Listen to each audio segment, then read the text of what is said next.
اعوذ باللہ السمیع العلیم من الشیطان الرجیم بسم اللہ الرحمن الرحیم الحمدللہ رب العالمین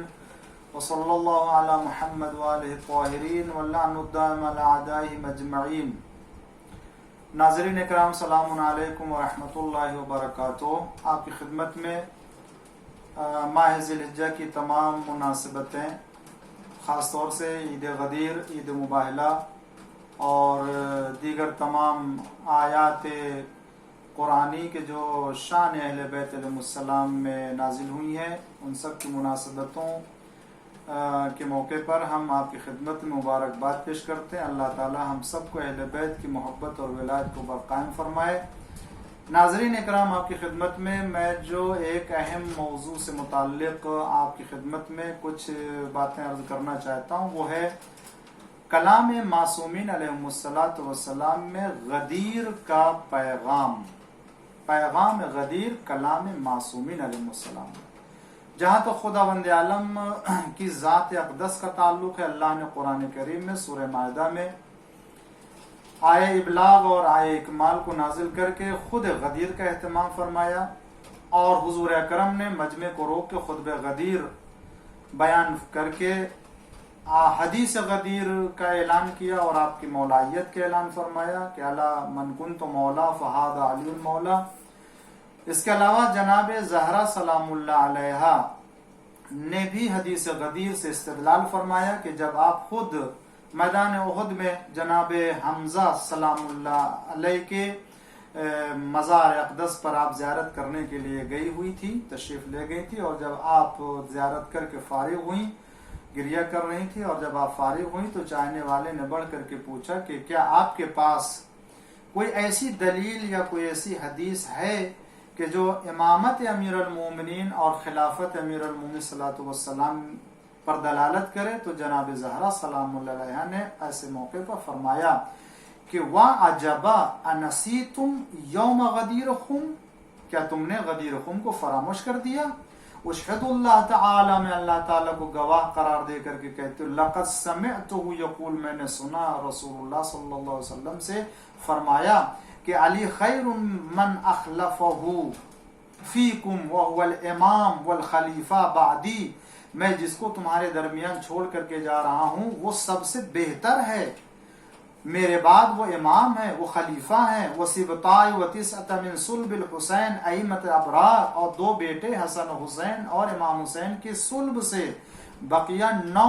امام کو میں تمہارا امام قرار دے کر کے جا رہا ہوں۔ اس کے بعد پیغمبر نے فرمایا لئن اتبعتموہم وجدتموہم ہادیین مہدیین، اگر تم ان کی پیروی کرو گے تو تم کو ہدایت کرنے والا اور ہدایت یافتہ پاؤ گے، وَلَئِنْ خَالَفْتُمُوهُمْ، اور اگر تم ان کی مخالفت کرو گے تو لَيَكُونَ الْاخْتِلَافُ فِيكُمْ إِلَى يَوْمِ الْقِيَامَةِ، تو یہ اختلاف قیامت تک رہے گا، پھر تم کبھی اس اختلاف کو برطرف نہیں کر سکتے ہو۔ مولا کائنات نے غدیر خم کے سلسلے میں متعدد مقامات پر استدلال فرمایا، لوگوں کو قسم دلائی، اور آپ نے مناشدہ کیا ہے۔ خلیفہ دوم کے زمانے میں بھی، شورا کے موقع پر بھی، مقام رہبہ میں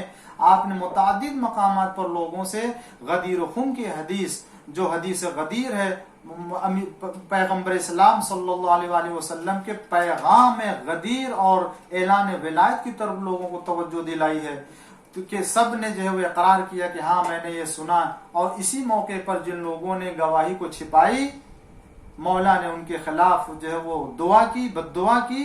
اور وہ کوئی اندھا ہو گیا، کسی کو داغ ہو گیا، کسی کو ہلاکت ہوئی، اور اس طریقے سے مولا کائنات نے بھی، اور جب آپ کے زمانے ظاہری میں بھی، خلافت ظاہری میں بھی جب آپ کو حکومت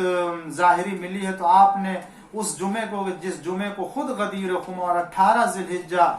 کا دن تھا، خطبہ دیا اور اس میں اہتمام غدیر کی طرف توجہ دلائی اور حدیث پیغمبر کی طرف لوگوں کو توجہ دلائی، اور فرمایا کہ کیا تم کو یاد ہے اس دن کو خداوند عالم نے بہترین رہبر کا انتخاب کیا تمہارے لیے، لہذا تم اس دن کو جشن مناؤ، اس دن کا اہتمام کرو۔ امام حسن مجتبی علیہ السلام نے بھی اس سلسلے میں اہتمام فرمایا ہے۔ کوفہ و شام کے مخالفین، یعنی کوفہ و شام کے جو ظالم تھے، ان ظالموں کے سامنے آپ نے اہل بیت علیہ السلام کی حقانیت اور اسلامی و شرعی حق کے حکومت کے سلسلے میں آپ نے توجہ دلائی ہے۔ اور اس کے بعد امام حسن علیہ السلام نے ارشاد فرمایا کہ وَقَدْ رَأَوْهُ، تمام لوگوں نے دیکھا، وَسَمِعُوهُ، اور سنا ہے سب لوگوں نے۔ کیا سنا ہے؟ حین اخذ بید ابی، اس موقع پر کہ جب حضور اکرم نے رسول اللہ نے میرے پدر بزرگوار کے ہاتھوں کو پکڑا، غدیر خم میں، وقال لهم، لوگوں کے سامنے فرمایا، من کنت مولاہ فہذا علی مولا، جس کا میں مولا ہوں اس کے یہ علی ابن ابی طالب مولا ہیں۔ تو امام حسن نے بھی غدیر خم کے حدیث سے جو ہے وہ استدلال فرمایا۔ خود امام حسین علیہ السلام نے 1 سال امیر شام کی ہلاکت سے پہلے مینا میں آپ تھے تو آپ نے تمام لوگوں کو جمع کیا، جہاں پر 700 تابعین تھے، 200 صحابہ تھے، سب کو اکٹھا کر کے آپ نے فرمایا دیکھو میں تمہیں پیغام دے رہا ہوں، اور یاد رکھو تم سب کو معلوم ہے کہ شام والے اور معاویہ نے ہمارے خلاف اور ہم اہل بیت کے خلاف کتنا ظلم کیا ہے، زیادتی کی ہے، میں تمہیں آگاہ کر دیتا ہوں تاکہ تم لوگوں کو پتہ ہو جائے اور میری باتوں کو لوگوں تک پہنچا دو۔ اور تمہیں معلوم ہونا چاہیے کہ میرے پدر بزرگوار ہی کے لیے رسول اللہ نے غدیر خم میں اپنے بعد وصی، امام، خلیفہ کا اعلان کیا ہے اور حدیث ولایت کا اعلان فرمایا ہے، اور فرمایا کہ تم سب لوگوں کی ذمہ داری ہے کہ اس پیغام کو غائبین تک پہنچا دو، اور ہر باپ اپنے بیٹے کو قیامت تک اس سے آگاہ کرتا رہے۔ اس کے بعد امام باقر علیہ السلام نے بھی چند اصحاب کے سامنے آپ نے غدیر خم کے سلسلے میں استدلال کیا، اور آپ نے فرمایا کہ جب لوگوں نے جو ہے وہ آپ کی باتوں کو نہیں مانا، خداوند عالم نے ارشاد فرمایا کہ اے پیغمبر، اپنی ولایت اور اپنی وصایت کے مصداق خارجی کا اسی طریقے سے وضاحت کر دیجئے جس طریقے سے آپ نے نماز کے بارے میں فرمایا، جس طریقے سے روزے کے بارے میں وضاحت کی ہے، اسی طریقے سے آپ اپنے وصی اور اپنے جانشین کے سلسلے میں بھی کہ کون آپ کے بعد ہوگا اس کا بھی مصداق طے کر دیجئے۔ تو پیغمبر اسلام نے غدیر خم کے میدان میں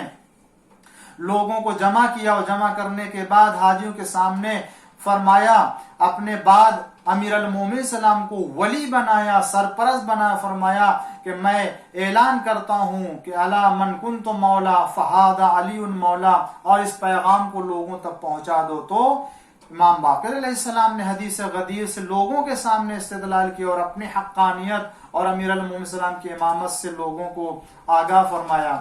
امام جعفر صادق علیہ السلام نے بھی حدیث غدیر سے متعلق اہتمام کیا اور استدلال کیا ہے، اور جب آپ راوی کے ہمراہ ہے جب مکہ روانہ ہوئے اور مقام جوحفہ کے قریب جب پہنچے ہیں تو راوی کیا کہتا ہے کہ مسجد غدیر کے قریب آئے، اور آنے کے بعد آپ نے وہاں سے ایک جگہ اشارہ کیا، اور اشارہ کرنے کے بعد فرمایا کہ یہ وہی جگہ ہے جہاں پیغمبر اسلام نے امیر المومنین علیہ السلام کی مولایت اور ان کی امامت اور وصایت کا اعلان فرمایا تھا، اور فرمایا تھا من کنت مولاہ فہذا علی مولا، جس کا میں مولا ہوں اس کے یہ علی مولا ہے۔ اور اس کے بعد آپ نے دعا فرمائی ہے۔ پھر امام جعفر صادق علیہ السلام نے دوسری طرف رخ کر کے راوی سے تو متوجہ ہو کر کے فرمایا دیکھ رہے ہو وہ مقام، وہ جگہ ہے جہاں پر ابو حذیفہ اور سالم ان کے غلام کا جو ہے خیمہ تھا، ان تمام لوگوں کا خیمہ اس دن اسی مقام پر تھا۔ اتنی صراحت سے اس دن کے بارے میں چھٹے امام نے اپنے دور میں اصحاب کو، چاہنے والوں کو اور دیگر لوگوں کو متوجہ کیا کہ دیکھو یہ حدیث غدیر کس طریقے سے حضور اکرم نے اور کون کون تھا اس مقام پر جا کر کے باقاعدہ طور سے آپ نے ان کے بارے میں آگاہ کیا۔ امام کاظم علیہ السلام سے بھی حدیث غدیر اور مقام خم غدیر کے بارے میں، مسجد غدیر کے سلسلے میں تاکید ہے کہ جب چاہنے والا جانے لگا تو آپ نے فرمایا مسجد غدیر جانا، وہاں نماز پڑھنا، اس لیے کہ وہاں نماز پڑھنے کا بہت زیادہ ثواب اور بہت زیادہ فضیلت ہے۔ امام رضا علیہ الصلوۃ والسلام نے غدیر کے سلسلے میں بہت ہی اہتمام کے ساتھ آپ نے آگاہ کیا ہے، بڑی تاکید فرمائی ہے، اس دن خوشی منانے، درہم روپیہ خرچ کرنے، اور اس دن جو ہے وہ لوگوں کو کھانا کھلانے کے سلسلے میں بھی آپ نے تاکید فرمائی ہے، اور غدیر خم کے لیے فرمایا کہ اگر کوئی 1 درہم خرچ کرتا ہے تو اللہ تعالیٰ اس کو 1000 درہم خرچ کرنے کا ثواب عطا فرماتا ہے۔ اور اس طریقے سے آپ نے ایک اور حدیث فرمائی کہ خداوند عالم غدیر کی برکت سے اتنے گنہگاروں کو جہنم سے آزاد کرتا ہے کہ اتنے لوگوں کو شب عید اور شب قدر میں بھی خدا آزاد نہیں کرتا ہے، یعنی جتنا خدا شب قدر میں، شب عید الفطر میں لوگوں کو عذاب جہنم سے آزاد کرتا ہے، اس سے کہیں زیادہ غدیر کے دن جو عذاب کے مستحق ہیں ان کو خداوند عالم گناہوں سے اور عذاب سے آزاد کرتا ہے۔ امام علی نقی علیہ الصلوۃ والسلام سے تو ہمارے ہاں روز غدیر کی جو مخصوص زیارت غدیر ہے، یہ پوری زیارت غدیر مولا کائنات کی امام علی نقی علیہ الصلوۃ والسلام سے وارد ہوئی ہے، اور اس طریقے سے جو ہے وہ امام علیہ السلام نے اہتمام فرمایا۔ امام حسن عسکری علیہ السلام سے بھی کسی نے دریافت کیا، پوچھا کہ مولا یہ جو حدیث غدیر میں رسول اللہ صلی اللہ علیہ وآلہ وسلم نے فرمایا کہ من کنت مولا ہو فہذا علی مولا، جس کا میں مولا ہوں اس کے یہ علی ہیں، تو مولا یہ جو مولا کا معنی ہے یا مولا کا جو کلمہ استعمال کیا ہے اس سے کیا مراد ہے، اس کا کیا معنی ہے؟ تو امام حسن عسکری علیہ السلام نے فرمایا کہ اس سے مراد وہ نشانی، وہ پرچم ہدایت ہے کہ جس کو اللہ تعالیٰ نے اختلاف کی شکل میں لوگوں کے لیے قرار دیا تاکہ اللہ کا گروہ اختلاف اور جھگڑا کرنے کی شکل میں غالب رہے اور لوگوں کو بے چینی اور لوگوں کو تکلیف نہ ہو کہ ہم ایسے اختلاف کی شکل میں کہاں جائیں، کس کی طرف رخ کریں۔ مولا کائنات کو پرچم ہدایت قرار دیا ہے، گویا امام قرار دیا ہے، پیشوا قرار دیا ہے کہ اگر تمہیں کوئی پریشانی ہو، تمہیں کوئی دشواری ہو، اگر کوئی اختلاف ہو تو تم کسی اور طرف نہ جانا۔ حضور اکرم نے غدیر خم کے میدان میں جسے پرچم ہدایت قرار دیا، جس کو امام قرار دیا، تم اس کے پرچم تلے آ جانا تو تمہارے لیے ساری پریشانیاں، سارے اختلافات دور ہو جائیں گے۔ امام زمانہ علیہ الصلوۃ والسلام نے غدیر خم کے سلسلے میں اہتمام کیا، استدلال کیا، لوگوں کو آگاہ کیا، اور تفصیل کے ساتھ آپ نے اس سلسلے میں لوگوں کو توجہ دلائی ہے۔ کہاں؟ دعائے ندبہ، کہ جو خود روز غدیر پڑھی جانے والی دعاؤں میں سے ہے کہ روز غدیر دعائے ندبہ پڑھنا چاہیے، جمعے کے دن پڑھی جاتی ہے، عید کے دن ہے تو عید غدیر چونکہ تمام عیدوں کے اوپر سب سے زیادہ برتری رکھتی ہے یہ فضیلت، لہذا خود دعائے ندبہ کو غدیر خم، روز غدیر 18 ذی الحجہ کے دن پڑھنے کی بھی تاکید کی۔ اور یہ دعائے ندبہ کس سے وارد ہے؟ ہمارے اور آپ کے 12ویں امام زمانہ عجل اللہ تعالی فرج الشریف کی طرف منسوب ہے۔ اس دعائے ندبہ میں امام علیہ السلام نے اسی بات کی طرف توجہ دلائی۔ کیا؟ حضرت فرماتے ہیں فَلَمَّا انْقَضَتْ أَيَّامُهُ أَقَامَ وَلِيُّهُ عَلِيُّ بْنُ أَبِي طَالِبٍ صَلَوَاتُكَ عَلَيْهِمَا وَآلِهِمَا هَادِيًا إِذْ كَانَ هُمْ مُنذِرُ وَلِكُلِّ قَوْمٍ هَادٍ فَقَالَ وَالْمَلَأُ أَمَامَهُ مَنْ كُنْتُ مَوْلَا فَهَذَا عَلِيٌّ مَوْلَا اللهم وال من والا وعاد من عادا وانصر من نصرا واخذل من خذلا۔ پوری حدیث غدیر اور دعائے پیغمبر کو دعائے ندبہ میں امام زمانہ علیہ السلام نے ذکر کیا، اور ذکر کرنے کے بعد بتا دیا کہ دیکھو تمہارے لیے بہترین رہنمائی ہر شکل میں، اگر تم بھٹک رہے ہو، تم اگر اختلاف کر رہے ہو تو ہر زمانے میں، چاہے وہ یہ دور ہو یا اس کے پہلے ہو،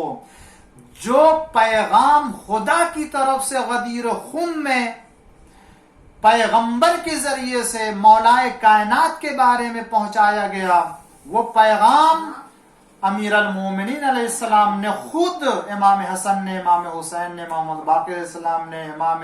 زین العابدین علیہ السلام نے، امام کاظم علیہ السلام نے، امام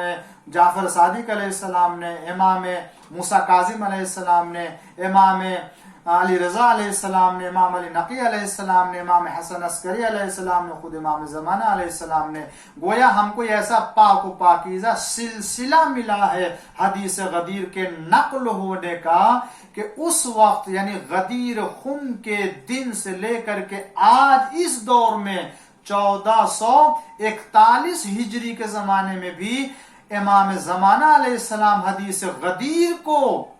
بیان کر کے اور لوگوں تک پہنچا کے بتا دیا کہ دیکھو ہم جس کے ماننے والے ہیں وہ مولا کائنات امیر المومنین صلی والسلام کی امامت اور خلافت کے ماننے والے ہیں. اور ہم دعا کرتے ہیں کہ اسی وارث تاجدار غدیر کہ جو آج پردے غیب میں ہیں، پروردگار عالم ہم سب کو ان کے چاہنے والوں میں قرار فرمائے. اور پروردگار عالم سے دعا ہے اے اللہ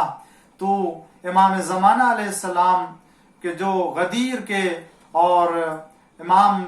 علی علیہ السلام رسول اللہ کے قرآن کے وارث ہیں، اے پروردگار جلد از جلد پردے غیبت سے ظاہر فرما تاکہ ہم سب اس غدیری اور اسلام حقیقی حکومت و سلطنت میں رہ کر کے بہترین زندگی اور امن کے ساتھ سکون کے ساتھ زندگی گزار سکیں، اور ہر طرف عدل ہو، ہر طرف انصاف ہو، اور وہاں کسی کی عبادت نہ ہو سوائے پروردگار اور معبود حقیقی کی. وصلی اللہ علی محمد وآلہ طاہرین.